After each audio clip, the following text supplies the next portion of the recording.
ತಪಸ್ಸಿದ್ಧಂ ಸರ್ವಸಿದ್ಧಂ ಶಿವಪ್ರದಂ ಸ್ವಯಂ ಸಿದ್ಧಂ ಅಹಂ ವಂದೇ ಸಿದ್ಧಾರೂಢಯತೇಶ್ವರಂ. ಜಗದ್ಗುರು ಸಿದ್ಧಾರೂಢ ಮಹಾಸ್ವಾಮೀಜಿಯವರ ಚರಣಾರವಿಂದಗಳಿಗೆ ವಂದಿಸಿ, ಜಗದ್ಗುರು ಗುರುನಾಥಾರೂಢ ಮಹಾಸ್ವಾಮೀಜಿಯವರ ಚರಣಾರವಿಂದಗಳಿಗೆ ನಮಿಸಿ, ಸದ್ಗುರು ಶಿವರಾಮ ಅವಧೂತರ ಚರಣಾರವಿಂದಗಳಿಗೆ ನಮಿಸಿ, ಸದ್ಗುರು ಶಿವಶರಣಾನಂದ ಅವಧೂತರ ಚರಣಾರವಿಂದಗಳಿಗೆ ನಮಿಸಿ, ಸದ್ಗುರು ಕಟ್ಟೆ ಬಸವಾನಂದ ಮಹಾಸ್ವಾಮೀಜಿಯವರ ಚರಣಾರವಿಂದಗಳಿಗೆ ನಮಿಸಿ, ಜ್ಞಾನ ವೇದಿಕೆಯಲ್ಲಿ ಅಲಂಕೃತರಾದ ಮಹಾತ್ಮರಿಗೂ ನಮಿಸಿ, ಸದ್ಗುರುಗಳ ಸನ್ನಿಧಾನದಲ್ಲಿ ಸಮ್ಮಿಲಿತರಾಗಿ ಸದ್ಗುರುಗಳ ದರ್ಶನ ಆಶೀರ್ವಾದದಿಂದ ಶ್ರೇಷ್ಠವಾದ ಸುಖವನ್ನು ಪಡೆದುಕೊಂಡು ಧನ್ಯರಾಗಬೇಕು ಎಂಬ ಅಪೇಕ್ಷೆಯಿಂದ ಬಂದಿರುವ ನಿಮ್ಮೆಲ್ಲರಿಗೂ ಶುಭವನ್ನು ಹೇಳಿ ಇವತ್ತಿನ ಈ ಪವಿತ್ರವಾದ ಕಾರ್ಯಕ್ರಮದಲ್ಲಿ ಪ್ರವೇಶಿಸೋಣ. ಇಲ್ಲಿವರೆಗೆ ಎಲ್ಲ ಮಹಾತ್ಮರು ಶ್ರೀಮನ್ ನಿಜಗುಣ ಶಿವಯೋಗಿಗಳ ಒಂದು ವಾಕ್ಯವನ್ನು ಆಧಾರವಾಗಿಟ್ಟುಕೊಂಡ ಬಹು ಸುಂದರವಾಗಿ ಉಪದೇಶ ಮಾಡಿದರು. ಬಹಳ ಸುಂದರವಾದಂಥ ವಿಷಯವನ್ನು ಹೇಳಿದರು. ನಾವೆಲ್ಲರೂ ಕೂಡ ಈ ಮಾನವ ಜನ್ಮವನ್ನು ಸಾರ್ಥಕ ಮಾಡಿಕೊಂಡು ಮುಕ್ತರಾಗಬೇಕಾದ ಧರ್ಮ ಬೇಕು. ಧರ್ಮೋ ರಕ್ಷತಿ ರಕ್ಷಿತಃ ಅಂತ ಯಾರು ಧರ್ಮವನ್ನು ಪಾಲನೆ ಮಾಡ್ತಾ ಇದ್ದಾರೆ, ಧರ್ಮದಿಂದ ನಡೀತಾ ಇದ್ದಾರೆ, ಅವರನ್ನು ಆ ಧರ್ಮ ರಕ್ಷಣೆ ಮಾಡ್ತದೆ.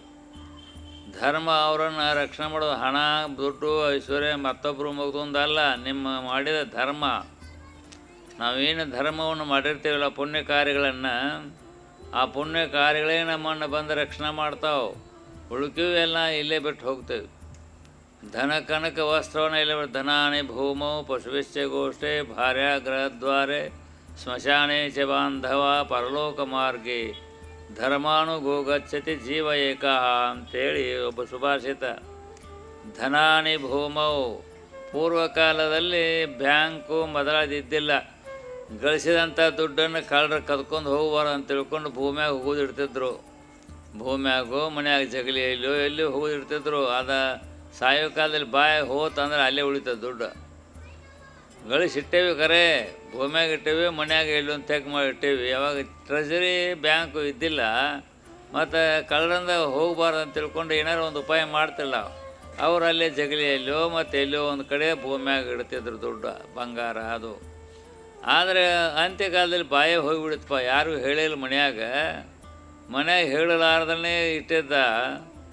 ಅದು ಅಂತ್ಯಕಾಲದಲ್ಲಿ ಬಾಯೇನೋ ಹೋಗಿಬಿಡ್ತು, ಮಾತಾಡೋಕ್ಕೆ ಬಾಯೇ ಇರಲಿಲ್ಲ. ಹಂಗೆ ಸತ್ತು ಹೋದ. ಮತ್ತು ಬಂಗಾರ ಬೆಳ್ಳಿ ದುಡ್ಡು ಎಲ್ಲಿ ಉಳಿತಾವೆ? ಭೂಮ್ಯಾಗ ಉಳಿತದೆ. ಭೂಮ್ಯಾಗ ಇಟ್ಟು ಏನು ಪ್ರಯೋಜನ? ಅಲ್ಲೇ ಉಳಿದ್ಬಿಡ್ತದಲ್ಲ. ಹಾಗೆ ದುಡ್ಡ, ಸಂಪತ್ತ, ಐಶ್ವರ್ಯ ಧರ್ಮಕ್ಕಾಗಿ ಉಪಯೋಗ ಮಾಡಬೇಕು. ಅದು ನಮಗೆ ಅಂಬಾಲಿ ಬರ್ತದೆ, ನಮ್ಮ ಜೊತೆಯಲ್ಲೇ ಬರ್ತದೆ ಧರ್ಮ. ಧರ್ಮೋ ರಕ್ಷತಿ ಅಂತ ಯಾರನ್ನು ರಕ್ಷಿತ, ಯಾರು ರಕ್ಷಣೆ ಮಾಡ್ಯಾರ ಧರ್ಮ, ಆ ಧರ್ಮ ಅವನನ್ನು ರಕ್ಷಣೆ ಮಾಡ್ತದೆ. ನೀ ಎಲ್ಲೇ ಇರು, ಅರಣ್ಯದಲ್ಲಿರು, ಅಗ್ನಿ ಮಧ್ಯದಲ್ಲೇ ಇರು, ನೀರಿನ ಮಧ್ಯದಲ್ಲೇ ಇರು, ಎಲ್ಲೇ ಇದ್ದರೂ ಕೂಡ ಧರ್ಮ ಇತ್ತಂದರೆ ನಮಗೆ ಏನೂ ಆಗೋಂಗಿಲ್ಲ. ಬೆಂಕಿ ಮಧ್ಯದಲ್ಲಿದ್ದರೂ ಕೂಡ ಧರ್ಮ ನಮ್ಮನ್ನು ಸುಡೋಂಗಿಲ್ಲ. ಸಮುದ್ರದಲ್ಲಿ ನಾವು ಮುಳುಗರು ನಾವು ಸಾಯೋಂಗಿಲ್ಲ, ನಾವು ಬದುಕತ್ತೇವೆ. ಸಮುದ್ರ ಆಗಲಿ, ಬೆಂಕಿ ಆಗಲಿ, ಇನ್ನೇ ಯಾವುದೇ ಅಪಾಯವಾದಂಥ ವಸ್ತುವಿನಲ್ಲಿ ನಾವು ಸಿಕ್ಕರೂ ಕೂಡ ಧರ್ಮ ಒಂದಿತ್ತು ಅಂದರೆ ಅದು ನಮ್ಮನ್ನು ರಕ್ಷಣೆ ಮಾಡ್ತದೆ. ಅದಕ್ಕೆ ಧರ್ಮೋ ರಕ್ಷತಿ ರಕ್ಷಿತ. ಯಾರು ಧರ್ಮವನ್ನು ರಕ್ಷಣೆ ಮಾಡಿದ್ದಾರೋ ಅವರನ್ನು ರಕ್ಷಣೆ ಮಾಡ್ತದೆ. ಅದಕ್ಕೋಸ್ಕರವಾಗಿ ನಾವೆಲ್ಲರೂ ಕೂಡ ನಮ್ಮ ಪಾಲಿನ ಧರ್ಮವನ್ನು ನಾವು ಪಾಲನವನ್ನು ಮಾಡಬೇಕಾಗ್ತದೆ.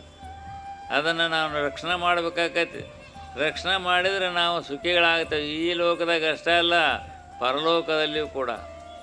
ಏಹಿ ತಮ್ ಆಹುತಯ ಸುವರ್ಚಸ ಸೂರ್ಯಸ್ಯ ರಶ್ಮಿಭಿರ್ಯಜಮಾನಂ ವಹಂತಿ ಪ್ರಿಯಾಂ ವಾಚಮಭಿವದಂತಿ ಅರ್ಚಯಂತೇಶ ಪುಣ್ಯ ಸುಕೃತೋ ಬ್ರಹ್ಮಲೋಕ ಅಂತ ಶ್ರುತಿ ಹೇಳ್ತದೆ. ಯಾರು ಈ ಲೋಕದಾಗ ಸತ್ಕಾರ್ಯಗಳನ್ನು, ಧರ್ಮ ಕಾರ್ಯಗಳನ್ನು ಸತ್ಪಾತ್ರಕ್ಕೆ ಶ್ರಮಿಸಿದ್ದಾರೋ, ಸತ್ಪಾತ್ರಕ್ಕೆ ಧರ್ಮ ಕಾರ್ಯಗಳಿಗೆ ತಮ್ಮ ಸಂಪತ್ತನ್ನು ಸ್ವಲ್ಪ ಅಷ್ಟು ಅಂತಲ್ಲ ಗಳಿಸಬೇಕು. ಗಳಿಸಿದಲ್ಲಿ ಸ್ವಲ್ಪ ಭಾಗವನ್ನು ಧರ್ಮಕ್ಕೆ ಇಡಬೇಕು, ಉಳುಕಿದ ತಮ್ಮ ಸಂಸಾರ ಕಟ್ಕೊಳ್ಬೇಕು. ಗಳಿಸಿದ ದುಡ್ಡನ್ನು ಸಂಸಾರ ಕಟ್ಕೋಬೇಕು.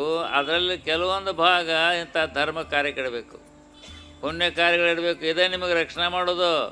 ನೀವು ಇಷ್ಟು ದುಡ್ಡ ಇಲ್ಲೇ ಬಿಟ್ಟು ಹೋಗ್ತಾರೆ, ನಿಮ್ಮ ಜೊತೆಲೇ ಬರೋದಿಲ್ಲ. ಮನ್ಯಾಗ ಗಳಿಸಿ ಗಳಿಸಿ ಗಳಿಸಿ ಕೊಟ್ರೆ ಹೋಯ್ತು ಅಂತ ಅಲ್ಲೇ ಗಳಿಸಿಡ್ತೇವೆ. ಕೊನೆಗೆ ಸತ್ತು ಹೋಗ್ತೀವಿ, ಗಳಿಸಿದ ದುಡ್ಡ ಇಲ್ಲೇ ಉಳಿತು. ಆದರೆ ಇಂಥ ಸತ್ಪಾತ್ರಕ್ಕೆ, ಮಹಾತ್ಮರಿಗೆ, ಜ್ಞಾನಿಗಳಿಗೆ ಆ ಸತ್ಪಾತ್ರಕ್ಕೆ ಸ್ವಲ್ಪ ದಾನ ಮಾಡಿದ್ದು ಅಂದರೆ ಆ ದಾನದ ಸಂಪತ್ತು ನಮ್ಮ ಜೊತೆಲೇ ಇರ್ತದೆ. ನೀವು ಮಾಡಿದ ಸಂಪತ್ತು ನಿಮ್ಮ ಜೊತೆಲೇ ಇರ್ತದೆ. ನಿಮಗೆ ಮುಂದೆ ಅದು 1ಕ್ಕೆ 1000ದಷ್ಟು ಲಾಭ ಆಗ್ತದೆ. 1000 ಲಕ್ಷ ಗಂಟಲೆ ಅದು ಲಾಭ ಆಗ್ತದೆ. ಈಗ ಸ್ವಲ್ಪ ಕೊಟ್ಟದ್ದು ಕೂಡ ಸ್ವಲ್ಪ ಮಪ್ಪಸ್ಯ ಧರ್ಮಸ್ಯ ತ್ರಾಯತೆ ಮಹತೋ ಭಯಾತ್ ಅಂತೇಳಿ ಹೇಳ್ತದೆ. ಸ್ವಲ್ಪ ಮಪ್ಪಸ್ಯ ಧರ್ಮಸ್ಯ, ಸ್ವಲ್ಪವನ್ನೇ ನಾವು ದಾನ ಮಾಡಿದರೂ ಮಹತ್ತರವಾದಂಥ ದುಃಖವನ್ನು ದೂರ ಮಾಡಿಸ್ತದೆ ಅಂತದ. ಪ್ರಾಣ ಹೋಗುವಂಥ ಅಪಘಾತವಾದರೂ ಕೂಡ ಧರ್ಮ ಇತ್ತಂದ್ರೆ ರಕ್ಷಣೆ ಆಗ್ತೇವೆ ನಾವು. ಬೆಂಕಿ ಮಧ್ಯದಲ್ಲಿದ್ದರೂ ಕೂಡ ನಾವು ರಕ್ಷಣೆ ಆಗ್ತೇವೆ. ಸಮುದ್ರ ಮಧ್ಯದಲ್ಲಿದ್ದರೂ ಕೂಡ ನಾವು ರಕ್ಷಣೆ ಆಗ್ತೇವೆ ಧರ್ಮ ಇತ್ತಂದ್ರೆ. ಧರ್ಮ ಇಲ್ಲದೆ ಹೋತಾರೆ ನೀ ಎಲ್ಲೇ ಇರೋ ನಾಶ ಆಗ್ತೀವಿ. ಧರ್ಮ ಇಲ್ಲದೆ ಹೋತಾರೆ ಧರ್ಮ ಅದು ಯಾರನ್ನು ನಾಶ ಯಾರನ್ನು ಧರ್ಮವನ್ನು ಯಾರು ನಾಶ ಮಾಡಿರ್ತಾರೋ ಆ ಧರ್ಮ ಅವರನ್ನು ನಾಶ ಮಾಡ್ತದೆ. ಯಾರು ಧರ್ಮವನ್ನು ರಕ್ಷಣೆ ಮಾಡ್ತಾರೋ ಆ ಧರ್ಮ ಅವರನ್ನು ರಕ್ಷಣೆ ಮಾಡ್ತಾರೆ. ಅದಕ್ಕೋಸ್ಕರವಾಗಿ ನಾವು ನಮ್ಮ ಕಡೆಯಿಂದ ಎಷ್ಟು ಸಾಧ್ಯ ಅಷ್ಟು ಹಸದಂಥವಂತೂ ತನ್ನ ಕೊಟ್ಟಿರೋದು ಧರ್ಮ. ಹಸದಂಥ ವ್ಯಕ್ತಿ ಇದಾನ, ಹಸದೇನ್ರಪ್ಪ ಅಂತಂದ್ರೆ ಒಂದಿಷ್ಟು ಅನ್ನ ಕೊಡ್ರಪ್ಪ ಧರ್ಮನ. ಮೈ ಮೇಲೆ ಬಟ್ಟೆ ಇಲ್ಲ, ನಡಗಾಕತ್ತಾನ ಥಂಡಿಯಾಗಿ ನಡಗ್ಲಿಕ್ಕತ್ತಾನ, ಮೈ ಮೇಲೆ ಬಟ್ಟೆ ಇಲ್ಲ, ಪಾಪ ನಾನು ನಡಗಾಕ್ತೇನೆ ರೀ ಅಂದಾಗ ಒಂದಿಷ್ಟು ಬಟ್ಟೆ ಕೊಡ್ರಿ, ಅದು ಧರ್ಮನ. ನಮ್ಮ ಜಾತಿಯವು, ನಮ್ಮ ಕುಲದವು, ನಮ್ಮ ಊರವು ಒಣ್ಣಕ್ಕೆ ಹೋಗಬಾರ್ದು. ಅವ ಯಾವ ಅದಾನೋ ಕಷ್ಟದಲ್ಲಿ ಅವನಿಗೆ ಸಹಾಯ ಮಾಡೋದು ಅದು ಧರ್ಮ. ಮತ್ತು ನಮ್ಮವರು, ನಮಗೆ ಸಂಬಂಧಪಟ್ಟವರು, ನಮ್ಮ ಜಾತಿಯವರು, ನಮ್ಮ ಕುಲದವರು ಅಂತ ಅದು ಧರ್ಮ ಅಲ್ಲ. ಅದು ಧರ್ಮ ಅಲ್ಲ. ಧರ್ಮ ಅಂತಂದ್ರೆ ಯಾರೇ ಇರಲಿ ಅವ್ರಿಗೆ ಕಷ್ಟ ಬಂದಾಗ ಅವ್ರನ್ನ ರಕ್ಷಣೆ ಮಾಡೋದೇ ಧರ್ಮ. ಕಷ್ಟದಲ್ಲಿ ಬಿದ್ದಂಥ ಕಾಲದಲ್ಲಿ ಅವ್ರಿಗೆ ರಕ್ಷಣೆ ಮಾಡೋದು ಧರ್ಮ. ಅದನ್ನು ನಾವು ಮಾಡಿದ್ದು ಅಂದರೆ ಆ ಧರ್ಮ ನಮ್ಮನ್ನು ಕಾಪಾಡ್ತದೆ, ನಮ್ಮನ್ನು ರಕ್ಷಣೆ ಮಾಡ್ತದೆ. ಅದಕ್ಕೆ ಧರ್ಮೋ ಹಿ ರಕ್ಷತಿ ರಕ್ಷಿತ. ಯಾವನು ಧರ್ಮವನ್ನು ಹಿಡಿದಿದ್ದಾನೋ ಆ ಧರ್ಮ ಅವನನ್ನು ಹಿಡ್ಕೊಳ್ತದೆ, ಅವನಿಗೆ ರಕ್ಷಣೆ ಮಾಡ್ತದೆ. ಆ ದೃಷ್ಟಿಯಲ್ಲಿ ನಾವೆಲ್ಲರೂ ಕೂಡ ಇಂಥ ಯಾವ ಸತ್ಸಂಗದಲ್ಲಿ ಭಾಗಿಗಳಾಗಿ ಸತ್ಪುರುಷರ ದರ್ಶನ, ಆಶೀರ್ವಾದ, ಅವರ ಉಪದೇಶಗಳನ್ನು ಕೇಳಿ ಧರ್ಮಿಷ್ಠರಾಗ್ತೇವೆ. ಕೇಳಿ ಇಲ್ಲೇ ಬಿಟ್ಟು ಹೋಗಬಾರ್ದು. ಕೇಳಿದ ಮೇಲೆ ಒಂದು ಸ್ವಲ್ಪ ಧರ್ಮದ ಹಿಡ್ಕೊಂಡಿರ್ಬೇಕು. ಕೇಳ್ತೇವೆ, ಇದನ್ನೆಲ್ಲ ಕೇಳ್ತೇವೆ, ಎಲ್ಲ ಮಾಡ್ತೇವೆ, ಹೋಗ್ತೀವಿ. ಅದಾಗ ಯಾವಾರ ಒಬ್ಬ ಕಾಷ್ಟಲ್ಲಿ ಬಿದ್ದಿದ್ದಾನೆ ನೋಡ್ಕೊತ ಹೋಗೋಂಗೆ ಹೇಳಿ ಬಿದ್ದಾಣ, ಪಾಪ 4 ದಿವಸ ಹಸದೇನ್ರಿ, ಹಸುವಾಗೈತಿ, ಏನರ ಕೊಡ್ರಿ ಅಂತ ಅಂತೇಳಿ ಕೂಗ್ತಿರ್ತಾನವ. ಅವನು ನೋಡ್ಕೊಂಡ ಪಾಪ ಅನ್ಕೊಂತ ಹೋಗು. ಅದು ಧರ್ಮ ಅಲ್ಲ. ಯಾರು ಕಷ್ಟದಲ್ಲಿ ಬಿದ್ದಿರ್ತಾರೋ ಅವ್ರನ್ನ ನೋಡ್ತೇವಲ್ಲ, ನೋಡಿದ ಅವ್ರಿಗೆ ಸ್ವಲ್ಪ ಅಷ್ಟೂ ಕೊಡಬೇಕಂತಲ್ಲ, ಸ್ವಲ್ಪ ಅವರಿಗೆ ಸಹಾಯ ಮಾಡಿದರೆ ಆ ಧರ್ಮ ನಮ್ಮನ್ನು ರಕ್ಷಣೆ ಮಾಡ್ತದೆ, ನಮ್ಮ ಜೊತೆಲೇ ಬರ್ತದೆ, ನಮಗೆ ಯಥಾರ್ಥ ಸುಖವನ್ನು ಕೊಡ್ತದೆ. ಅದಕ್ಕೋಸ್ಕರವಾಗಿ ಮನುಷ್ಯನಿಗೆ ಎಲ್ಲ ಜ್ಞಾನದೇ. ಧರ್ಮ ಗೊತ್ತು, ಅಧರ್ಮ ಗೊತ್ತು, ಪುಣ್ಯ ಗೊತ್ತು, ಪಾಪ ಗೊತ್ತು, ಸುಖ ಗೊತ್ತು, ದುಃಖ ಗೊತ್ತು, ಎಲ್ಲ ಅರತಂತವ ಮನುಷ್ಯ. ಅರ್ಥ ಮೇಲೆ ಅದರಂತೆ ನಡೆದಿದ್ರೆ ಅವ ಮನುಷ್ಯನೇ ಅಲ್ಲ. ಮನುಷ್ಯನಾಗಿ ಬಂದ ಮೇಲೆ ಎಲ್ಲವನ್ನೂ ತಿಳ್ಕೊಂಡು ಅದರಂತೆ ಸ್ವಲ್ಪ ನಾವು ಪಾಲನೆ ಮಾಡಿದರೆ ಅದು ನಮಗೆ ಹಿತವಾಗ್ತದೆ. ಬರೀ ಕೇಳಿವು ಹಂಗೆ ಹೋದಿವಿ ಅಂದರೆ ಅದು ಪ್ರಯೋಜನ ಅಲ್ಲ. ಕೇಳಿ ಮೇಲೆ ಅದರಂತೆ ಸ್ವಲ್ಪ ನಾವು ನಡ್ಕೊತ ಹೋಗ್ಬೇಕು, ಅದನ್ನು ನಾವು ಪಾಲನೆ ಮಾಡ್ಕೊತ ಹೋಗಬೇಕು. ಅದನ್ನು ನಮ್ಮನ್ನು ರಕ್ಷಣೆ ಮಾಡೋದೇ ನಮ್ಮ ಸಂಪತ್ತ, ನಮ್ಮ ಐಶ್ವರ್ಯ. ಯಾವುದಂದರೆ ನೀವು ಮಾಡಿದ ದಾನ. ನೀವು ಮನೆಯಾಗಿಟ್ಟು ಬಂಗಾರ ಬೆಳ್ಳಿ ಅಲ್ಲ, ಬ್ಯಾಂಕ್ನಾಗಿಟ್ಟಿದ್ದು ಬಂಗಾರ ಬೆಳ್ಳಿ ಅಲ್ಲ, ಅದು ಅಲ್ಲೇ ಉಳಿತದೆ. ಧನಾನಿ ಭೂಮೋ ಪಶುಭಿಷ್ಯ ಗೋಷ್ಠಿ ಅಂತ ಹೇಳ್ಯಾರಲ್ಲ. ಧನ ಅಂದರೆ ಆಗಿನ ಕಾಲದಲ್ಲಿ ಭೂಮಿಯಾಗ ಇಡ್ತಾರೆ, ಈಗ ಬ್ಯಾಂಕ್ನಾಗ ಇಡ್ತೇವೆ, ಏನೇನೋ ಮಾಡ್ತೀವಿ, ಅದು ಅಲ್ಲೇ ಉಳಿತು. ನಿನ್ನ ರಕ್ಷಣೆ ಮಾಡಲಿಲ್ಲ. ನಿನಗೆ ರಕ್ಷಣೆ ಅಂತಂದ್ರೆ ಈ ಲೋಕದಲ್ಲಿ ಮನುಷ್ಯನಾಗಿ ಹುಟ್ಟಿದ್ದಿ, ದಾನ ಇಲ್ಲ, ಧರ್ಮ ಇಲ್ಲ, ಬರೇ ಗಳಿಸಿದಿ, ಅನ್ಯಾಯ ಮಾಡಿದಿ. ಮುಂದೆ ನಿನ್ನನ್ನು ರಕ್ಷಣೆ ಮಾಡೋದಲ್ಲ, ನಿನ್ನ ನರಕಕ್ಕೆ ಹಾಕ್ತದೆ, ನಿನಗೆ ದುಃಖವನ್ನು ಕೊಡ್ತದೆ. ನಿನಗೆ ದುಃಖ ಕೊಡೋದು ಯಾವುದು? ಧರ್ಮ ನಿನ್ನನ್ನು ಮಾಡಲಿಲ್ಲಂದರೆ, ಒಳ್ಳೆಯದನ್ನು ಮಾಡದೆ ಹೋದಿ, ಬರೀ ಗಳಿಸೋದು ಮಾಡಿದ ಹೋದಂದರೆ ನಿನ್ನನ್ನು ನರಕಕ್ಕೆ ಹೋಯ್ತದೆ, ದುಃಖವನ್ನು ಕೊಡ್ತದೆ, ಜನ್ಮವನ್ನು ವ್ಯರ್ಥ ಮಾಡ್ತದೆ. ಅದರಿಂದ ನಾವು ಸತ್ಪಾತ್ರದವಳು ದಾನ ಮಾಡಿದರೆ ನಿನಗೆ ಮುಂದಿನ ರಕ್ಷಣೆ. ಅದು ಬ್ಯಾಂಕಿನಲ್ಲಿ ದುಡ್ಡು ಅಲ್ಲ, ಹೋಮಾಗ ಹೊಡೆದ ದುಡ್ಡು ಅಲ್ಲ.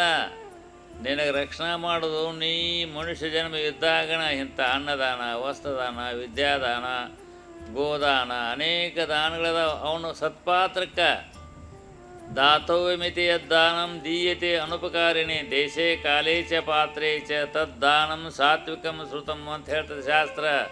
ಕೊಡಬೇಕು, ದಾನ ಮಾಡಬೇಕು ಅನ್ನೋ ಬುದ್ಧಿ ಬಂತಂದ್ರೆ ಯೋಗ್ಯವಾದದ್ದನ್ನು ನೋಡಿ ಮಾಡಬೇಕು. ಸತ್ಪಾತ್ರಕ್ಕೆ ದಾನ ಮಾಡಬೇಕು. ಸತ್ಪಾತ್ರಕ್ಕೆ ದಾನ ಮಾಡಿದ್ರೆ ನಿನ್ನ ರಕ್ಷಣೆ ಮಾಡ್ತದೆ. ಅದ ದುಷ್ಕರ್ಮಿಗಳಿಗೆ, ಪಾಪಿಗಳಿಗೆ, ಅನ್ಯಾಯ ಮಾಡ್ತಕ್ಕಂಥವ್ರು ದಾನ ಮಾಡಿ ನಿನ್ನ ಹಂತಿಯ ನಿನಗೆ ನಾಶ ಮಾಡ್ತದೆ. ನಿನಗೆ ನಾಶ ಮಾಡ್ತದೆ. ಯಾಕೆ? ನೀನು ಒಳ್ಳೇದಕ್ಕೆ ಕೊಡಲಿಲ್ಲ, ಒಳ್ಳೇದಕ್ಕೆ ಮಾಡಲಿಲ್ಲ ಅಂದಮೇಲೆ ಅದು ನಿನಗೆ ರಕ್ಷಣೆ ಮಾಡೋಂಗಿಲ್ಲ. ನಿನ್ನ ರಕ್ಷಣೆ ಮಾಡೋದು ಒಳ್ಳೆಯ ಸತ್ಪಾತ್ರದವಳು ದಾನ ಅಂತ ಹೇಳಿ ಶಾಸ್ತ್ರ. ಆ ದೃಷ್ಟಿಯಲ್ಲಿ ನಾವೆಲ್ಲರೂ ಕೂಡ ಈ ಮನುಷ್ಯ ಜನ್ಮ ದುಡ್ಡು ಕೊಡೋದಷ್ಟಲ್ಲ, ಧಾನ್ಯ ಕೊಡೋದಷ್ಟ ಅಲ್ಲಪ್ಪ. ಶರೀರ ಕೊಟ್ಟಾನ ಪರಮಾತ್ಮ. ಶರೀರದಿಂದ ಬೇಕಾದಷ್ಟು ಪುಣ್ಯ ಮಾಡ್ಲಿಕ್ಕೆ ಬರ್ತದಪ್ಪ. ಶರೀರದಿಂದ ಬೇಕಾದಷ್ಟು ಧರ್ಮಗಳನ್ನು ಮಾಡ್ಲಿಕ್ಕೆ ಬರ್ತದೆ. ಬರೀ ಬಂಗಾರ ಬೆಳ್ಳಿ ದುಡ್ಡು ಇದ್ರೆ ಅಷ್ಟೇ ಅಲ್ಲ, ನಿನ್ನ ಹತ್ತಿರ ಶಕ್ತಿ ಇದೆ. ಆ ಶಕ್ತಿನಿಂದ ಮಠ ಮಂದಿರಗಳಿಗೆ ಸೇವಾ ಮಾಡು. ಮಠ ಮಂದಿರಗಳಿಗೆ ಸೇವಾ ಮಾಡು. ಮಠದಿಂದ ರಕ್ಷಣೆ ಮಾಡು. ಒಳ್ಳೆಯದನ್ನು ಮಾಡು. ಒಳ್ಳೆಯದನ್ನು ಶರೀರದಿಂದ ಮಾಡಿದರೆ ಅದು ಪುಣ್ಯನೇ ಬರ್ತದೆ. ಸಂಪತ್ತಿದ್ದರೆ ಸ್ವಲ್ಪ ಅನ್ನದಾನ, ವಸ್ತ್ರಾನ, ವಿದ್ಯಾದಾನ ಮಾಡು. ಹೀಗೆ ನೀವು ಮಾಡುವುದರಿಂದ ನಿಮ್ಮ ಜೀವನ ಪಾವನವಾಗುತ್ತದೆ, ಮುಂದೆ ಶ್ರೀಮಂತರಾಗ್ತದೆ. ಶುಚೀನಾಂ ಶ್ರೀಮತಾಂ ಗೇಹೇ ಯೋಗಭ್ರಷ್ಟೋ ಭಿಜಾಯತೆ ಅಥವಾ ಯೋಗಿನಾಮೇವ ಕುಲೇ ಭವತಿ ಧೀಮತಾಂ ಅಂತ ಭಗವಂತ ಹೇಳ. ಯಾರು ಒಳ್ಳೆಯದಕ್ಕೆ ದಾನ ಮಾಡಿದಾರೋ, ಒಳ್ಳೆಯದಕ್ಕೆ ಕೊಟ್ಟಿದ್ದಾರೋ ಅವರು ಶುಚೀನಾಂ ಶ್ರೀಮತಾಂಗೆ ಅಂದರೆ ಪವಿತ್ರರಾಗಿರ್ತಕ್ಕಂಥ ಪುಣ್ಯಶಾಲಿಗಳಾದಂಥ ಶ್ರೀಮಂತರು. ಅಂಥವ್ರು ಶ್ರೀಮಂತರಲ್ಲಿ ನಾವು ಹುಟ್ಟುತ್ತೇವಂತ. ಈಗ ಇಲ್ಲಿ ದಾನ ಮಾಡಿದವರು ಮುಂದೆ ಶ್ರೀಮಂತರಾಗಿ ಹುಟ್ಟುತ್ತೇವೆ. ಶ್ರೀಮಂತರಾಗಿ ಮುಂದೆ ಒಳ್ಳೆಯದನ್ನು ಮಾಡ್ಕೊಳ್ತೇವೆ. ಆದ್ದರಿಂದ ದಾನ ಅನ್ನೋದು ನಮಗೆ ಮುಂದಿನ ಶ್ರೇಯಸ್ಸಿಗೆ ಕಾರಣ ಆಗ್ತದೆ. ಅದನ್ನು ಒಳ್ಳೆಯ ರೀತಿಯಿಂದ ಸತ್ಪಾತ್ರದಲ್ಲಿ ದಾನ ಮಾಡಿ ಒಳ್ಳೆಯವರಾಗಿ ನಡ್ಕೊಂಡು ಹೋಗಿ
Thank you.